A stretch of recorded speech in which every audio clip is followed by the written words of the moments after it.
तो आज हम लोग हेलो एल्केन चैप्टर में केमिकल रिएक्शंस कर रहे हैं, जिसमें हम लोग सबसे जो इम्पोर्टेंट रिएक्शन है substitution reaction, nucleophilic substitution reaction, जिन्हें हम बोलते हैं एसएन रिएक्शन, उनकी हम लोग स्टडी करने वाले हैं। और इनके लिए बेसिक इंट्रोडक्शन हम लोग एक कल ले चुके हैं, है ना। और इसके इंट्रोडक्शन में हम लोगों ने कल डिस्कस किया है कि न्यूक्लियोफाइल किस तरह से जो आरएक्स होते हैं हेलो एल्केन, इनके हेलोजन को डिस्प्लेस कर देता है, प्रतिस्थापित कर देता है, और प्रतिस्थापन के बाद में प्रोडक्ट बनता है। और हमने काफी सारे इस तरह के एग्जाम्पल भी देखे थे। एक टेबल हमने डिस्कस की थी, वो काफी इंपॉर्टेंट टेबल है। देखो ये रही ये टेबल, और ये इस टेबल से हमें साफ पता चलता है कि ये तो एक जनरल रिएक्शन हो गई। और इस जनरल रिएक्शन में न्यूक्लियोफाइल हमें क्या लेना है, न्यूक्लियोफाइल हमारा होगा ये। और ये न्यूक्लियोफाइल कब आएगा, जब हम ये अभिकर्मक लेंगे। ये अभिकर्मक लेंगे तो इस टेबल में जो इस कॉलम में जो दिए हुए हैं वो न्यूक्लियोफाइल होंगे, यह उत्पाद बनेगा प्रोडक्ट, और इनको प्रोडक्ट का नाम है ये। ठीक है, तो ये आपको वीडियो में स्क्रीनशॉट ले लेना है, काफी इंपॉर्टेंट ये टेबल है ना, जो हमें कन्वर्जन में भी, जो ऑर्गेनिक केमिस्ट्री में कन्वर्जन के क्वेश्चन आते हैं उनमें भी हमारी काफी हेल्प करती है। अब देखो, अब हम लोग बेसिकली जो एसएन रिएक्शन है, एसएन रिएक्शन है सब्स्टिट्यूशन न्यूक्लियोफिलिक रिएक्शन है। ठीक है, इनकी मैकेनिज्म की बात करते हैं, है ना। तो substitution nucleophilic SN reaction, nucleophilic substitution reaction, इसकी दो तरह की मैकेनिज्म होती है। आप लोगों को स्क्रीन दिख रही है? हाँ सर।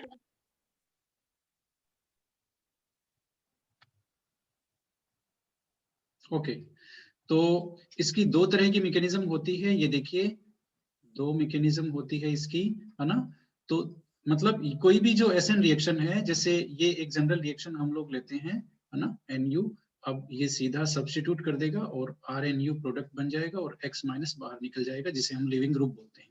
तो ये जो सब्स्टिट्यूशन न्यूक्लियोफिलिक रिएक्शन है, ये दो तरह की मैकेनिज्म से हो सकती है। सबसे पहली मैकेनिज्म को हम लोग बोलते हैं SN1। ये SN1 मैकेनिज्म है ना, जिसे हम लोग प्रॉपरली लिखते हैं तो इस तरह से लिखते हैं SN1। और दूसरी जो मैकेनिज्म है वो है SN2, जिसे हम लोग इस तरह से लिखते हैं SN यहाँ पर छोटा और ये 2, SN2 मैकेनिज्म। अब ये जो दोनों मैकेनिज्म हैं, इनकी हम लोग आज बात करने वाले हैं। सबसे पहले मैं आपको SN1 का बता दूं मीनिंग, और SN2 का। ये है SN मतलब सब्स्टिट्यूशन न्यूक्लियोफिलिक, और 1 का मतलब है यूनिमोलिकुलर। यूनिमोलिकुलर का मतलब होता है एकाणुक। इस अभिक्रिया के वेग निर्धारक पद में एक अणु भाग लेता है, इसलिए ये हुई सब्स्टिट्यूशन न्यूक्लियोफिलिक यूनिमोलिकुलर, यानी कि एकाणुक, जिसे हम लोग बोल सकते हैं एकाणुक नाभिक स्नेही प्रतिस्थापन अभिक्रिया। ठीक है, और यह अब आप समझ गए होंगे, यह है सब्स्टिट्यूशन न्यूक्लियोफिलिक। और दो का मतलब है बाईमोलिकुलर। बाईमोलिकुलर, बाईमोलिकुलर का मतलब है द्विअणुक। द्विअणुक का मतलब है इस मैकेनिज्म में वेग निर्धारक पद में दो अणु भाग लेते हैं, इसलिए इसको बोलते हैं सब्स्टिट्यूशन न्यूक्लियोफिलिक बाईमोलिकुलर, यानी कि द्विअणुक। आप लोग हिंदी जो हमारी बुक है राजस्थान बोर्ड की, उसमें इनके नाम देखते रहिए। तो सबसे पहले हम लोग बात करते हैं SN1 जो मैकेनिज्म होती है उसकी बात करते हैं। SN1 substitution nucleophilic. 1 का मतलब क्या होता है, बताना जरा चंदा। यूनी यूनिमोलिकुलर, यूनिमोलिकुलर, और हिंदी में क्या हुआ, एकाणुक। एकाणुक, ठीक है। अब देखते हैं ये एकाणुक किस तरह से हैं और इस अभिक्रिया में क्या होता है इस मैकेनिज्म में। तो SN1 में, SN1 का नाम तो आप समझ ही गए, सब्स्टिट्यूशन न्यूक्लियोफिलिक यूनिमोलिकुलर। अब देखते हैं कि यह जो मैकेनिज्म है वह दो स्टेप में होती है। कितनी स्टेप में होती है, दो में। ठीक है, इसके लिए हम लोग सबसे पहले एक एग्जांपल लेते हैं, सब SN1 रिएक्शन का एग्जांपल लेते हैं। और एग्जांपल है अब आपके सामने CH, ये जो एक कोई भी हम लोग टर्सरी हेलो एल्केन लेते हैं। ये देखिए, ये आपके सामने एक टर्सरी हेलो एल्केन है। इसकी रिएक्शन हम लोग कराते हैं, न्यूक्लियोफिलिक लेते हैं हम लोग, न्यूक्लियोफाइल OH माइनस, कोई भी रिएजेंट ले लेते हैं। OH माइनस न्यूक्लियोफाइल कब आएगा, जब हम लेंगे रिएजेंट NaOH या KOH। ठीक है, तो ये लिया हमने। अब क्या होगा, सीधा सीधा OH उसको रिप्लेस कर देगा और हमारा प्रोडक्ट क्या बनेगा, CH3। ये सब ऐसे की ऐसे रहेगा। प्रोडक्ट क्या बनेगा भाई, अल्कोहल बनेगा कि कीटोन बनेगा बताओ। OH यहां जुड़ जाएगा तो क्या बना, अल्कोहल। क्या बना, अल्कोहल। और Cl बाहर, Cl माइनस बाहर निकल गया, क्लोराइड आयन। इसको क्या बोलते हैं, कौन सा ग्रुप, ये छोड़ के जा रहा है ना, कौन सा ग्रुप लीविंग बोलते ग्रुप। हैं, लीविंग ग्रुप। ये लीविंग ग्रुप है, ठीक है, ये लीविंग ग्रुप है। ओके, तो ये हमने लिया है एक SN1 रिएक्शन का एग्जाम्पल। अब हम इस एग्जाम्पल के माध्यम से पूरी जो SN1 अभिक्रिया है उसको समझेंगे। सबसे पहला इंपॉर्टेंट जो हम देख चुके हैं, जिसको हम लोग नोट कर रहे हैं, वो है कि इसमें 2 स्टेप्स होती हैं। 2 स्टेप होती हैं, इसका मतलब ये हुआ कि पहले स्टेप में, अब ये देखो, आप लोग जानते हो कि कोई भी केमिकल रिएक्शन में होता क्या है, कुछ बॉन्ड टूटते हैं और कुछ नए बॉन्ड बनते हैं। तो यहाँ पर क्या है, टूटने वाला बॉन्ड पहली स्टेप में टूट रहा है और दूसरी स्टेप में बनने वाला बॉन्ड बन रहा है, ठीक है। तो इस तरह से यहाँ पर 2 स्टेप होती है, पहली स्टेप बॉन्ड टूटने वाली, दूसरी स्टेप नया बॉन्ड बनने वाली। तो अब आप समझ गए होंगे, पहली स्टेप में ये जो बॉन्ड है यहाँ का, ये बॉन्ड टूटता है, ठीक है, और दूसरी स्टेप में ये जो नया बॉन्ड है ये बनता है, ठीक है। तो ये 2 स्टेप होती हैं, और 2 स्टेप में से पहला स्टेप क्या होता है, स्टेप 1। स्टेप 1 होता है कार्बोकैटायन का बनना। क्या होता है बताना जरा, कार्बोकैटायन का बनना। कार्बोकैटायन का बनना यानी कि पहली स्टेप में कार्बोकैटायन बनता है, और बॉन्ड टूट करके किस तरह से कार्बोकैटायन बनता है, ये देखो, ये हमने लिया हमारा एल्किल हैलाइड, जिसकी हम लोग रिएक्शन करा रहे हैं। ये लो, ये एल्किल हैलाइड हो गया। सबसे पहले क्या होगा, हम लोग जानते हैं CX बॉन्ड पोलर है ना। तो ये जो दोनों इलेक्ट्रॉन हैं ये Cl के पास में आ जाएंगे और Cl क्लोराइड आयन के रूप में बाहर निकल जाएगा, और ये बन गया एक आपका कार्बोकैटायन, जहां पे यहाँ तीनों CH3 लगे हुए हैं, ठीक है। कार्बोकैटायन बन गया और Cl रेडिकल बाहर निकल गया। ये पहला स्टेप है जिसमें कार्बोकैटायन मध्यवर्ती बन रहा है। यहाँ यह कार्बोकैटायन है, यह मध्यवर्ती है, क्योंकि इस कार्बोकैटायन को हम लोग अलग कर सकते हैं, सेपरेट कर सकते हैं रिएक्शन मिक्सचर में से, ठीक है। इसलिए यह मध्यवर्ती का काम करता है। तो पहला स्टेप आपको क्लियर हुआ, पहला स्टेप में कार्बोकैटायन बन रहा है, और ये जो बॉन्ड है इसका कौन सा विदलन हो रहा है बताना जरा, समांगी या विषमांगी, इस बॉन्ड का विदलन, विषमांगी। विषमांगी विदलन हो रहा है। दोनों इलेक्ट्रॉन क्लोरीन के पास जा रहे हैं क्योंकि उसकी इलेक्ट्रोनेगेटिविटी भी ज्यादा है। अब ये जो पद होता है, पहला पद, ये स्लो स्टेप होता है। क्या होता है, स्लो स्टेप। और जो स्लो स्टेप होते हैं वही वेग निर्धारक पद होता है। रिएक्शन का वेग निर्धारण इन्हीं से होता है, इन्हीं स्टेप से होता है वेग निर्धारक पद। अब वेग निर्धारक पद है ये, और वेग निर्धारक पद क्यों है, क्योंकि यह स्टेप स्लो स्टेप होता है, ठीक है। तो ये जो पहला स्टेप है इसके बारे में हमने क्या क्या सीख लिया। इस स्टेप में कार्बोकैटायन बनता है, जो कि मध्यवर्ती का काम, जो कि एक मध्यवर्ती होता है कार्बोकैटायन, और कार्बन और हेलोजन के जो बॉन्ड है उसका विषमांगी विदलन हो रहा है। यह स्टेप एक स्लो स्टेप है, और स्लो स्टेप होने की वजह से इसे हम बोलते हैं वेग निर्धारक पद। इस अभिक्रिया में यह वेग निर्धारक पद है, ठीक है। अब हम लोग बात करते हैं दूसरी स्टेप की। पहले स्टेप में तो बॉन्ड टूट गया, ठीक है। अब दूसरी स्टेप में बॉन्ड बनेगा। कैसे बनेगा भाई, ये जो कार्बोकैटायन हो गया, बन गया, इसके ऊपर अब आक्रमण कौन करेगा बताना जरा, नाभिक रागी। नाभिक स्नेही। नाभिक स्नेही का कार्बोकैटायन पर आक्रमण, वो कार्बोकैटायन पर आक्रमण करके उत्पाद बनाएगा, ठीक है। यह दूसरा स्टेप है। अब आप लोग देखो किस तरह से ये क्रिएट होता है और किस तरह से यह बनता है। तो सबसे पहले हम लोग हमारा कार्बोकैटायन यहाँ बनाते हैं। एक बार के लिए मैं हाइड्रोजन ऐड नहीं कर रहा हूँ यहाँ पर, है ना। ये हमारा कार्बोकैटायन है, और सेकंड स्टेप में जो नाभिक स्नेही है वो इस कार्बोकैटायन पर के जो कार्बन जिस पे पॉजिटिव चार्ज है उस पे आक्रमण करता है और उससे जुड़ जाता है, और ये बन गया हमारा प्रोडक्ट, ठीक है। अब ये जो स्टेप है यह फास्ट स्टेप है, ठीक है। तो अब ये आपने देखा SN1 में 2 स्टेप्स होती हैं। पहली स्टेप में कार्बोकैटायन बनता है, बॉन्ड टूटता है। दूसरी स्टेप में उस कार्बोकैटायन पर न्यूक्लियोफाइल आक्रमण करके बॉन्ड बना रहा है और फाइनल प्रोडक्ट बन रहा है, ठीक है। अब इस अभिक्रिया के बारे में कुछ कुछ इंपॉर्टेंट बातें मैं बता देता हूं। सबसे पहले यह है SN1, ये जो 1 है जिसका मतलब हमने देखा था यूनिमोलिकुलर, इसका मतलब हम लोगों ने क्या देखा था, यूनिमोलिकुलर। SN1 में जो 1 है वो है यूनिमोलिकुलर एकाणु। उसका मतलब क्या हुआ, उसका मतलब ये हुआ, ये जो रिएक्शन है उसका वेग निर्धारक पद है पहला स्टेप, और पहले स्टेप में केवल एक ही अणु भाग ले रहा है। आप देख लो, इस पहले स्टेप में एक ही अणु भाग ले रहा है, इसलिए यह अभिक्रिया हो गई एकाणुक। वेग निर्धारक पद में एक ही अणु भाग ले रहा है, और इसका जो वेग होता है, वेग निर्धारक पद यह कहता है कि इसका वेग, वेग निर्धारक पद में जो अभिकारक होते हैं उनकी सांद्रता पर डिपेंड करता है, और वेग निर्धारक पद में एक ही अभिकारक है, वो है हमारा Rx। तो SN1 अभिक्रिया में वेग केवल एल्किल हैलाइड की सांद्रता पर निर्भर करता है, यह ध्यान रखना। न्यूक्लियोफाइल की सांद्रता पर निर्भर नहीं करता, केवल एल्किल हैलाइड की सांद्रता पर निर्भर करता है, क्योंकि वेग निर्धारक पद में केवल एल्किल हैलाइड ही भाग ले रहा है, न्यूक्लियोफाइल भाग नहीं ले रहा है। किसी का माइक ऑन है तो बंद कर लो, ठीक है। अब ये तो हो गई एक बात कि वेग निर्धारक पद की वजह से यह एकाणु, वेग निर्धारक पद में एक ही अणु भाग ले रहा है, वो है एल्किल हैलाइड, इसलिए यह हो गई एकाणु यानी कि यूनिमोलिकुलर, ठीक है। अब आगे हम लोग बात करते हैं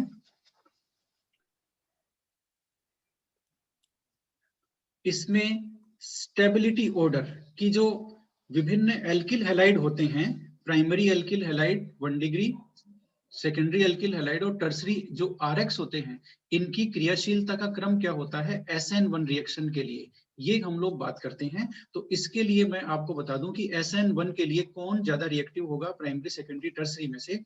अब एक चीज मुझे बताओ, SN1 रिएक्शन में जो वेग निर्धारक पद है उसमें क्या हो रहा है, बताना जरा। वेग निर्धारक पद में क्या हो रहा है जो स्लो स्टेप है? कार्बोकेटाइन का बनना, कार्बोकेटाइन बन रहा है। इसका मतलब जो RX, यदि कोई RX आसानी से कार्बोकेटाइन बनेगा, है ना, तो वो आसानी से SN1 रिएक्शन देगा, ठीक है। अब कौन से RX का कार्बोकेटाइन सबसे ज्यादा स्टेबल होता है? जिस RX का प्राइमरी, सेकेंडरी, टर्सरी में, टर्सरी एल्किल हैलाइड में जिसके कार्बोकेटाइन का स्थायित्व सबसे ज्यादा होगा, वो वेग निर्धारक पद में आसानी से कार्बोकेटाइन का निर्माण करेगा, और इसीलिए SN1 के रिएक्शन के लिए उसकी क्रियाशीलता सबसे अधिक होगी। तो अब मुझे बताओ, प्राइमरी, सेकेंडरी, टर्सरी यदि हम लोग अलग अलग एल्किल हैलाइड लें, तो किस एल्किल हैलाइड का कार्बोकेटाइन आसानी से बनेगा, बताओ। टर्सरी, टर्सरी का, जैसा कि हम लोग देख चुके हैं कि कार्बोकेटाइन की स्टेबिलिटी का ऑर्डर क्या है, कार्बोकेटाइन स्टेबिलिटी ऑर्डर, ये ऑर्डर क्या है, टर्सरी कार्बोकेटाइन सबसे ज्यादा स्टेबल होते हैं, फिर सेकेंडरी और फिर primary.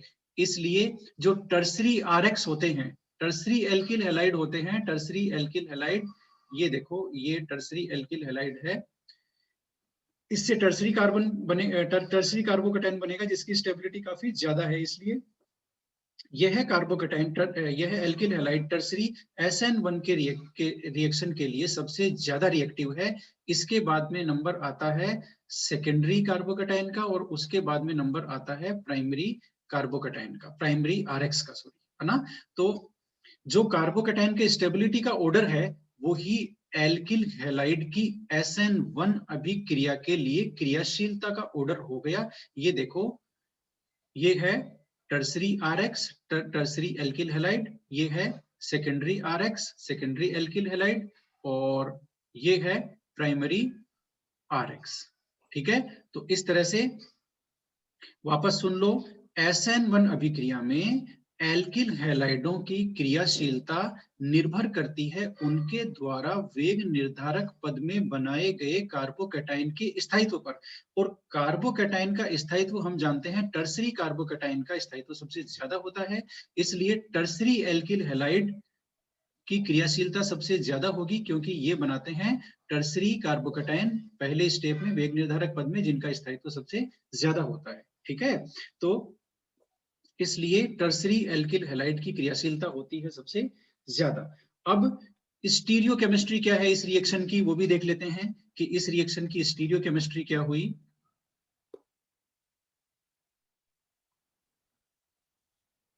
Stereo chemistry of SN1। SN1 अभिक्रिया में आप लोग जानते हो मध्यवर्ती क्या बनता है, भाई बताना जरा, मध्यवर्ती क्या बनता है? हाँ, कार्बोकेटायन। कार्बोकैटायन मध्यवर्ती बनता है, कार्बोकैटायन। कार्बोकैटायन को मैं C+ लिख रहा हूं अभी सब जगह, है ना। तो मध्यवर्ती बनता है कार्बोकैटायन। और कार्बोकैटायन में मुझे आप लोग एक चीज बता दो बस, इसमें संकरण कौन सा होता है? कार्बोकैटायन में संकरण कौन सा होता है बताओ?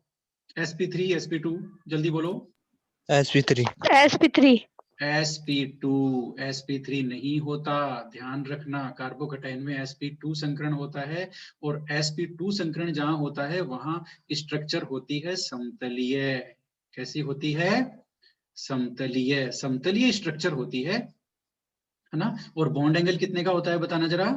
120 का। ठीक है, तो जो कार्बोकैटायन है, और देखो जो हमने ऑर्गेनिक केमिस्ट्री स्टार्ट करने के पहले के लिए कुछ क्लासेस स्टार्ट ली थी ना जनरल ऑर्गेनिक केमिस्ट्री की, उनमें हमने यही सारी बातें डिस्कस की है कि कार्बोकैटायन का स्ट्रक्चर क्या है, कार्बन आयन का स्ट्रक्चर क्या है ना। और इसीलिए मैं, एक मिनट रुकना आप लोग। ओके, तो अब हम लोग देखते हैं कि ये जो प्लेनर स्ट्रक्चर होती है समतलीय, इस समतलीय स्ट्रक्चर में जो न्यूक्लियोफाइल होता है उसके आक्रमण करने की दोनों संभावनाएं होती है। क्या संभावनाएं होती है? एक तो न्यूक्लियोफाइल इस समतलीय स्ट्रक्चर के ऊपर से आक्रमण कर सकता है, और दूसरी संभावना में न्यूक्लियोफाइल इस समतलीय स्ट्रक्चर के नीचे से आक्रमण कर सकता है। समतलीय स्ट्रक्चर में देखो, मेरे वीडियो में देखो, जैसे मेरी हथेली है, अब ये समतलीय है, तो न्यूक्लियोफाइल इसके इस तरह से ऊपर से आकर के भी आक्रमण कर सकता है, और इस तरह से इसके नीचे से भी आकर के आक्रमण कर सकता है। दोनों संभावनाएं हैं समतलीय स्ट्रक्चर में, ठीक है। इसलिए यहां भी दोनों संभावनाएं हैं। तो अब दोनों में प्रोडक्ट देखते हैं किस तरह से बनता है ना। जैसे ही ये ऊपर से आक्रमण करेगा तो कार्बन के ऊपर यहां पर न्यूक्लियोफाइल अटैच हो जाएगा, और ये तीनों वैलेंसियां इस तरह से हो जाएगी, ठीक है। और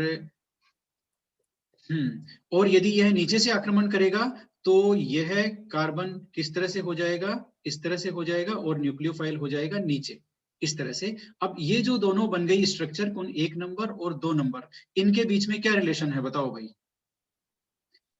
बताओ।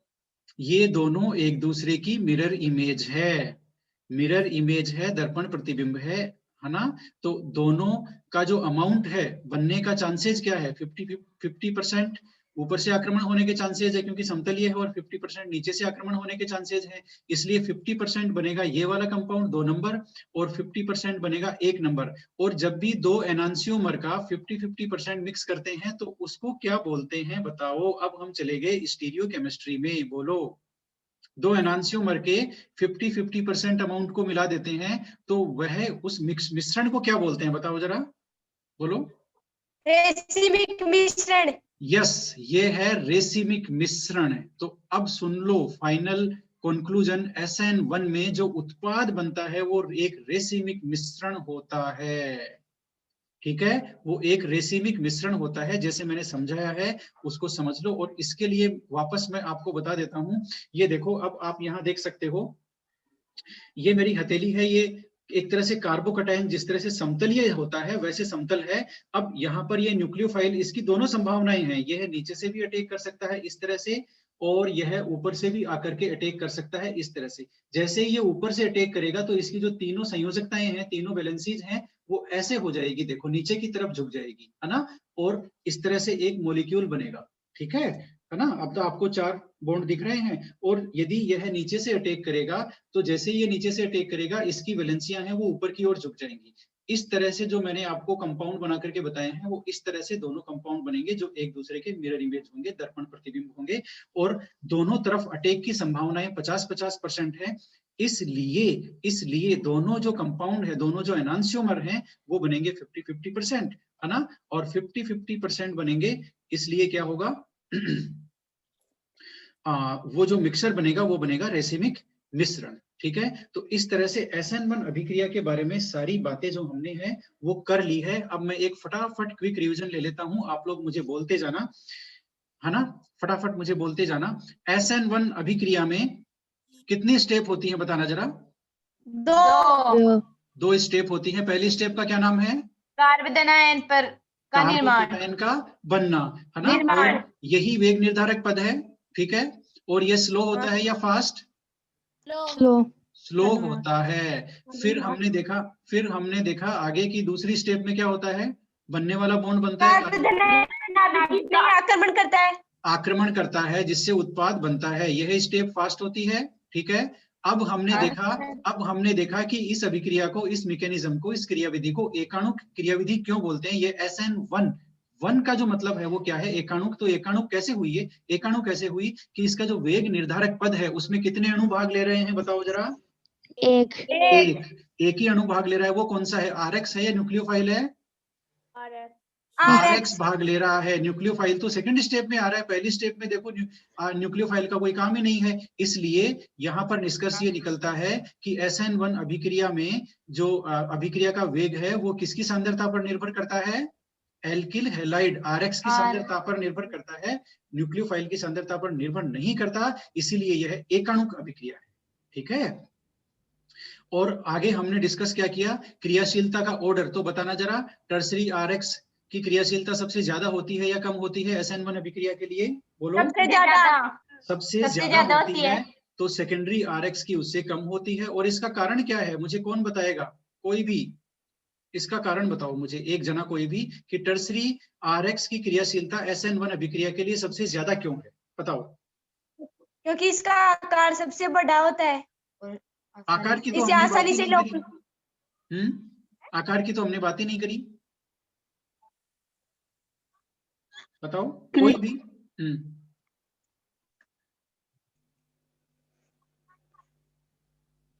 कोई भी बताओ। चलो मैं बताता हूं आप लोगों को। SN1 अभिक्रिया में जो वेग निर्धारक पद है उसमें क्या बन रहा है, ये बताओ।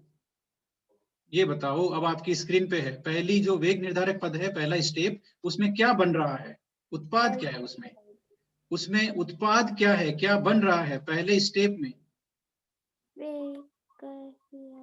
ये पहला स्टेप आपके सामने है। पहले स्टेप का नाम क्या है?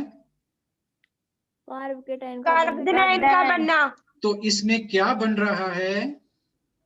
कार्बोकेटायन बन रहा है। ये देखो उत्पाद, इसमें कार्बोकेटायन है, तो कार्बोकेटायन बन रहा है। अब जो RX आसानी से कार्बोकेटायन बनाएगा वो ज्यादा क्रियाशील होगा, ठीक है। और कौन सा कार्बोकेटायन आसानी से बनेगा? जो कार्बोकेटायन ज्यादा स्थायी है। तो ज्यादा स्थायी कौन सा है? टर्सरी है।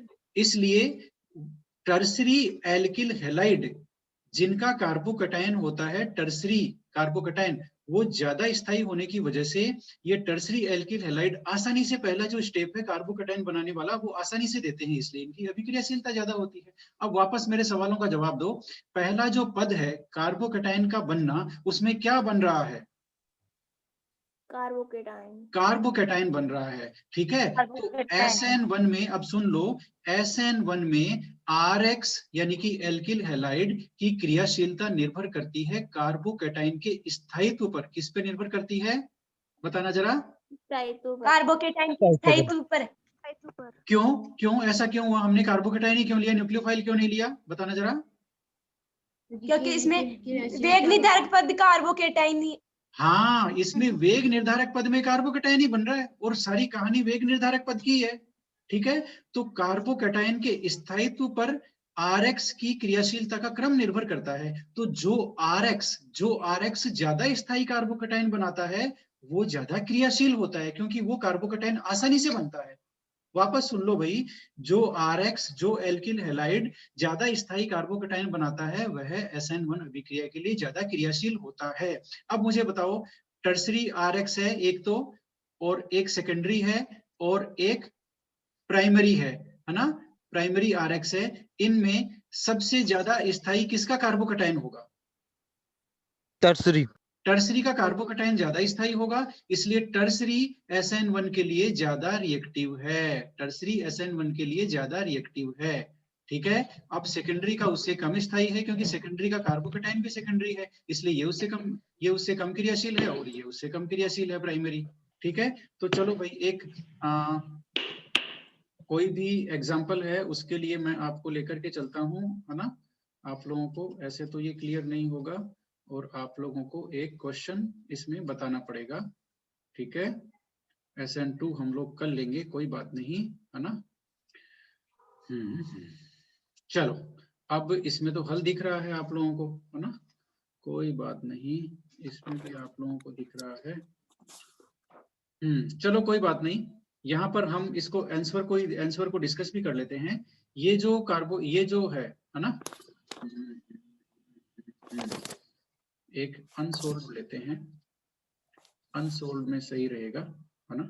अच्छा, लास्ट में ये तो बता दो कि SN1 अभिक्रिया में क्या होता है, रेसिमीकरण होता है या क्या होता है? रेसिमीकरण होता है, रेसिमिक मिक्सचर बनता है। क्यों बनता है भाई? क्योंकि जो मध्यवर्ती बनता है कार्बोकेटाइन, उसकी संरचना कैसी होती है? समतलीय। और समतलीय संरचना में 50% चांसेस होता है ऊपर से अटैक करने का और 50% चांसेस होता है नीचे से अटैक करने का। ठीक है, इसलिए दोनों जो अमाउंट बनते हैं वो 50-50% बनते हैं। अब मैं 1 नंबर और 2 नंबर लिख रहा हूं, वहां पर मुझे बताना SN1 के लिए क्रियाशीलता किसकी ज्यादा होगी। ये 1 नंबर है और ये 2 नंबर RX है, इनमें बताओ SN1 के लिए किसकी क्रियाशीलता ज्यादा हुई, बताओ जरा। हैं? 1 नंबर की। 1 नंबर की, क्योंकि 1 नंबर से जो कार्बोकेटाइन बनेगा वो कौन सा होगा? सेकेंडरी कार्बोकेटाइन, क्योंकि यहाँ आएगा पॉजिटिव चार्ज, ये Br हटते ही, और यहाँ पर ये Br हटेगा तो पॉजिटिव चार्ज यहाँ आएगा, ये होगा प्राइमरी कार्बोकेटाइन। और प्राइमरी कार्बोकेटाइन का स्थायित्व सेकेंडरी कार्बोकेटाइन से कम होता है, इसलिए सेकेंडरी कार्बोकेटाइन के ज्यादा स्थायित्व की वजह से ये जो 1 नंबर एल्किल हैलाइड है इसकी क्रियाशीलता अधिक होगी, इसकी क्रियाशीलता क्या होगी? अधिक होगी। अब मैं एक चीज और आप लोगों से पूछता हूं, वो भी बताना जरा। ठीक है, ये लो भाई, मैंने एक ऑर्डर लिखा है, वो आप लोगों को फटाफट बताना है कि SN1 के लिए किसकी क्रियाशीलता ज्यादा है, बताओ भाई, इनमें बताओ। अभी तो हमने क्या किया था, सिर्फ हेलोजन चेंज किया था, है ना। हेलोजन सेम था, एल्किल ग्रुप चेंज किया था, प्राइमरी सेकेंडरी टर्सरी। अब हमने हेलोजन चेंज कर दिया है, एल्किल ग्रुप वही है, बताओ इनमें सबसे ज्यादा SN1 के लिए क्रियाशीलता कौन है? कौन ज्यादा क्रियाशील है? आयोडीन। हाँ, SN1 अभिक्रिया कौन सबसे आसानी से देता है? अब सुनो, SN1 अभिक्रिया के लिए RI की क्रियाशीलता सबसे अधिक होती है। ये मैं आप लोगों को कल भी बताया था मैंने एक पॉइंट में कि RI सबसे ज्यादा क्रियाशील होते हैं, बताया था ना। हाँ सर।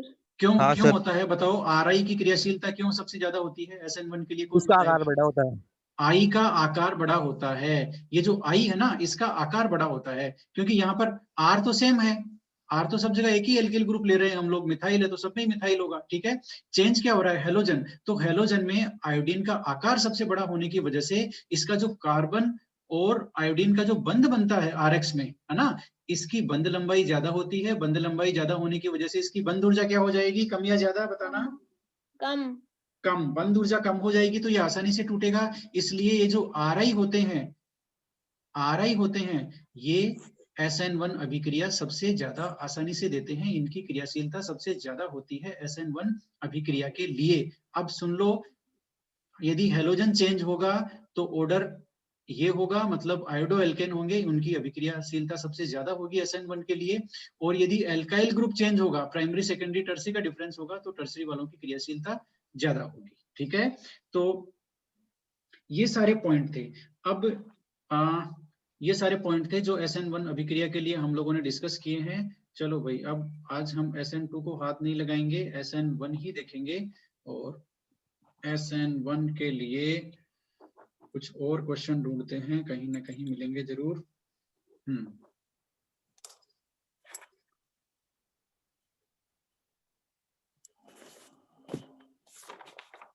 Okay, good.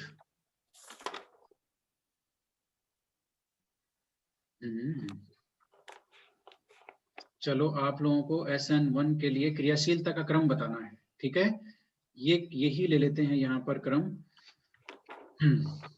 इन दोनों में बताओ भाई, ये देखो, इन दोनों में इन दोनों में कौन SN1 के लिए ज्यादा क्रियाशील है, बताओ। SN1 के लिए इन दोनों में आयोडीन। अरे Cl, 1 नंबर या 2 नंबर, ऐसे बताओ। आयोडीन, एक नंबर एक नंबर। है ना, क्योंकि 1 नंबर आयोडो एल्केन है, आयोडीन वाला नंबर। है ना। ये देखो यहाँ पर, ये देखो ये साफ साफ लिखा हुआ है, बड़े आकार के कारण आयोडीन बेहतर अवशिष्ट समूह है, अतः आने वाले नाभिक रागी की उपस्थिति में द्रुत वेग से निकल जाएगा। समझ गए। अब सुन लो एक और जो बात मैं बताना चाहता हूं कि क्यों RI की क्रियाशीलता अधिक होती है, ये तो मैंने बता ही दिया। और इसी वजह से जो आयोडीन होता है उसको बेटर लिविंग ग्रुप बोलते हैं। क्या बोलते हैं, बोलो। ये रहा बेहतर अवशिष्ट समूह है, इसका मतलब है बेटर लिविंग ग्रुप। ये बेटर लिविंग ग्रुप है, ये आसानी से छोड़ के भागता है, सबसे ज्यादा आसानी से छोड़ के भागता है ये RX में से, है ना। तो बेटर लिविंग ग्रुप होने की वजह से जो आयोडीन वाले एल्किल हैलाइड हैं, आयोडो एल्केन है, उनकी क्रियाशीलता अधिक होती है। ठीक है। अब और SN1 के लिए कौन से एग्जाम्पल लें, चलो ये लेते हैं। ब्रोमोब्यूटेन के 4 समावयवी, ब्रोमोब्यूटेन के 4 समावयवी, इनका देखना है भाई कि SN1 जो अभिक्रिया होती है उसके लिए क्या क्रम है। तो ब्रोमोब्यूटेन के 4 समावयवी देख लो पहले, यहाँ आपकी स्क्रीन पे है। यह तो है नॉर्मल ब्रोमोब्यूटेन, और यह कौन सा है, यह है 3 मिथाइल, नहीं 2 मिथाइल ब्रोमो प्रोपेन है यह, और यह कौन सा है ना। कुल मिला के ये 4 के 4 उसके आइसोमर हैं। मुझे आप ये बता दो इनके RX का टाइप क्या है, प्राइमरी सेकेंडरी टर्सरी क्या टाइप है, बोलो। ये कौन से टाइप का RX है, 1 नंबर बताओ। 1 डिग्री। हाँ 1 डिग्री, ये 1 डिग्री टाइप का RX है। 2 नंबर ध्यान से बताना। 1 डिग्री। 2 नंबर भी 1 डिग्री है, और ये 3 नंबर 2 डिग्री। ये 2 डिग्री है, और 4 नंबर 1 डिग्री। नहीं, ये 3 डिग्री है, क्योंकि इस कार्बन से जो ब्रोमीन जुड़ा है, इस कार्बन से 3 मिथाइल ग्रुप जुड़े हैं, है ना। तो यह कार्बन हो गया टर्सरी कार्बन, और इस कार्बन से ब्रोमीन जुड़ा है तो यह हो गया टर्सरी RX। ठीक है। तो अब यहाँ पर देख लो एग्जाम्पल जो हमने डिस्कशन किया था वो साफी है, मतलब आपको क्या पहचानना है, प्राइमरी सेकेंडरी टर्सरी RX कौन सा है। और टर्सरी का ऑर्डर सबसे ज्यादा है, ये देखो टर्सरी का सबसे ज्यादा रिएक्टिविटी, और फिर सेकेंडरी की। अब प्राइमरी में ये 2 तरह की स्ट्रक्चर हैं प्राइमरी में, लेकिन प्राइमरी में कार्बोकैटायन का स्थायित्व यहाँ हम देखेंगे तो इसका जो कार्बोकैटायन बनता है ना, वो ज्यादा स्थायी है, क्योंकि यहाँ पर ये जो प्लस, यहाँ पर ब्रांच एक और है मिथाइल ग्रुप की, जिसके प्लस आई इफेक्ट की वजह से ये वाला जो कार्बोकैटायन बनता है इसका, वो ज्यादा स्थायी है बजाय इसके। इन दोनों की संरचना मैं यहाँ बना देता हूँ, दोनों कार्बोकैटायन की। 1 नंबर का कार्बोकैटायन ये है, और 2 नंबर का जो कार्बोकैटायन है वो है ये आपके सामने। ठीक है। तो यहाँ पर ये जो कार्बोकैटायन है 2 नंबर, वो ज्यादा स्थायी है, इसलिए ये जो कार्बोकैटायन बनाएगा RX, 2 नंबर RX, है ना, उसका क्रियाशीलता 1 नंबर से ज्यादा होगी। तो इस तरह से आपको क्रियाशीलता का क्रम पहचानने के लिए क्या पहचानना है, क्या देखना है, RX का टाइप, की RX का टाइप कौन सा है, और उनके कार्बोकैटायन का स्थायित्व किसका ज्यादा है। जिसका ज्यादा होगा स्थायित्व, वो SN1 अभिक्रिया के लिए ज्यादा क्रियाशील होगा। ठीक है। ये आप वीडियो में देख करके भी ये आप क्वेश्चन सोल्व कर सकते हो, और जो नंबर 2nd क्वेश्चन है वो भी आप वीडियो में देख करके सोल्व कर सकते हो, इसमें कोई प्रॉब्लम नहीं है। उसका आंसर मैं आपको दिखा देता हूँ, है ना, ये आप लोग जरूर सोल्व करना। ये देखो ये 2nd का आंसर है, और इसमें लिखा हुआ भी है बाकायदा पूरी डिटेल, तो आप इसको पढ़ करके इसको समझ सकते हो। ठीक है। तो ये SN1 SN2 जो SN1 अभिक्रिया थी वो आज हमने कर ली, बताओ पूरी।